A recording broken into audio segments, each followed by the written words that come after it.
అందరికీ నమస్కారం. రేపు 10వ తారీఖు నాడు ఉదయం 11 గంటల నుంచి స్టార్ట్ అయిపోతున్న కంటోన్మెంట్ వాణి కార్యక్రమంలో అనేక అంశాలు తీసుకురావచ్చు, అనేక సమస్యలు ఎవరైనా కూడా అక్కడ తెలియపరచవచ్చు. అందులో ముఖ్యమైన విషయం ఏంటంటే చాలా మట్టుకు ఇప్పటికీ చాలా చోట్ల డ్రింకింగ్ వాటర్ ఇష్యూస్ ఉన్నాయి. కొంతమందికి బోర్ లేదని ఇబ్బంది పడుతున్నారు, కొంతమందికి నీళ్ళు కూడా సప్లై బాగుండదు, ప్లస్ నీళ్ళు వచ్చినా కూడా మంచి నీళ్ళు వస్తలేదని అలాంటి సమస్య తెలియపరచు. ఇదే కాకుండా కొంతమంది రేషన్ కార్డు అప్లై చేసిర్రు, రేషన్ కార్డు అప్లై చేసిన అందరికీ కొంతమందికి వచ్చింది, కొంతమందికి రాలే, ఏదో కారణంగా ఆగిపోయి ఉంది. కాబట్టి రేషన్ కార్డుకి సంబంధించింది సివిల్ సప్లై డిపార్ట్మెంట్ వస్తారు, వారికి చెప్పవచ్చు. వాటర్ ఇష్యూస్ ఏదైనా ఉంటే కంటోన్మెంట్ బోర్డు నుంచి వాటర్ డిపార్ట్మెంట్ వాళ్ళు వస్తారు, వాళ్ళకి చెప్పవచ్చు. ఇది కాకుండా కంటోన్మెంట్కి సంబంధించిన ఎలక్ట్రిక్ డిపార్ట్మెంట్ ఉంది, ఎలక్ట్రిసిటీ, అదే మాదిరిగా స్టేట్ గవర్నమెంట్ కూడా ఉంది. కొంతమందికి పోల్స్ ఇష్యూస్ ఉంటుంది, కొంతమందికి వైర్స్ ఇష్యూస్ ఉంటుంది, అది కూడా చెప్పుకోవచ్చు.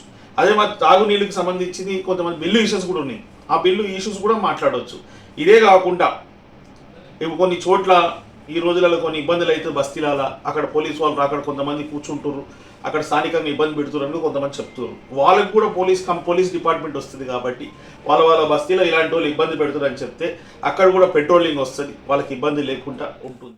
ఇప్పుడు ఇక్కడ వీరు ఎవరైతే సమస్యలు తెలుపుతున్నారో మా ప్రయత్నం అంతా 99% ప్రతి వార్డు నుంచి ఒక లీడర్స్ ఉన్నారు కదా, ప్లస్ బస్తీ నాయకులు కూడా ఉంటారు, వాళ్ళ కోఆర్డినేషన్ తోటి నేను పర్యవేక్షిస్తూ maximum to maximum immediate solve చేసిన తర్వాత మేమంతా ఎవరెవరైతే సమస్యలు చెప్తున్నారో వాళ్ళంతా మేము ఎంట్రీ చేసుకొని ఒక్కొక్కటిగా సమస్యలు పరిష్కార విధంగా బాధ్యత తీసుకొని ప్రతి సమస్య పరిష్కారం అయితే చూస్తాం.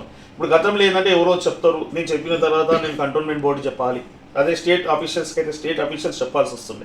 అంత అఫీషియల్స్ ఆడికి వస్తారు కాబట్టి వారు కూడా బాధ్యత తీసుకుంటారు. ఇప్పుడు నాది ఇంతమందికి ఎంత బాధ్యతనో ఇప్పుడు అధికారులు అందరూ వారి వద్దకే వస్తున్నారు కాబట్టి వారు కూడా నోట్ చేసుకుంటారు, వారు సమస్య కూడా పరిష్కరిస్తారు. నేను కూడా తెలిపి పరిష్కరించే విధంగా ప్రతి వాడికి ఇన్ఛార్జీలను ఏర్పాటు చేసి వాళ్ళకి కూడా బాధ్యత అప్పచెప్తున్నాను.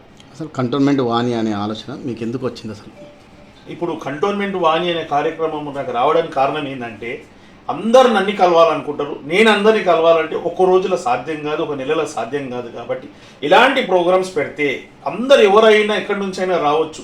ఇప్పటికీ చాలామందికి తెలియదు ఇది మన సమస్య ఉంటే ఎక్కడికి వెళ్ళాలి, స్టేట్ గవర్నమెంట్ అయితే ఆఫీస్ ఎక్కడికి వెళ్ళాలి, కంటోన్మెంట్ బోర్డులో కూడా ఎవరిని కలవాలని ఇప్పటికీ చాలామందికి ఐడియా లేకుండా కూడా ఉన్నారు. అలాంటి అందరికీ ఇది ఒక అవకాశం, ఇక్కడ వచ్చి వాళ్ళ సమస్య ఏమున్నా కూడా తెలుపుకోవచ్చు.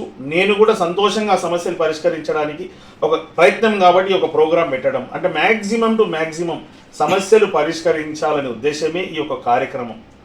ఎందుకంటే నిరంతర ప్రక్రియ ఉంటుంది కాబట్టి సమస్యలు ఉంటూనే ఉంటాయి. సమస్యలు పరిష్కారం కావాలంటే అన్ని అధికారుల నోటీసులో కూడా ఇది వస్తుంది, వాళ్ళు కూడా బాధ్యత తీసుకుంటారు. కాబట్టి ఆన్ రికార్డ్స్ ఉంటుంది ప్రతిదీ కూడా, ఎన్ని సాల్వ్ అయిందని మీ ప్రెస్ వాళ్ళు ప్రశ్నించవచ్చు, అక్కడ వచ్చిన వాళ్ళు కూడా ఈ నెలలు ఇన్ని సమస్యలు చెప్పిన ఇప్పటికీ సాల్వ్ కాలేదని అడిగే రైట్స్ కూడా పెరుగుతుంది. కాబట్టి ఇది కరెక్ట్ అయిన కార్యక్రమం అనిపించి ఇది ప్రజలకు ఒక మెరుగైన సేవ అందించాలని నా ఒక ప్రయత్నం.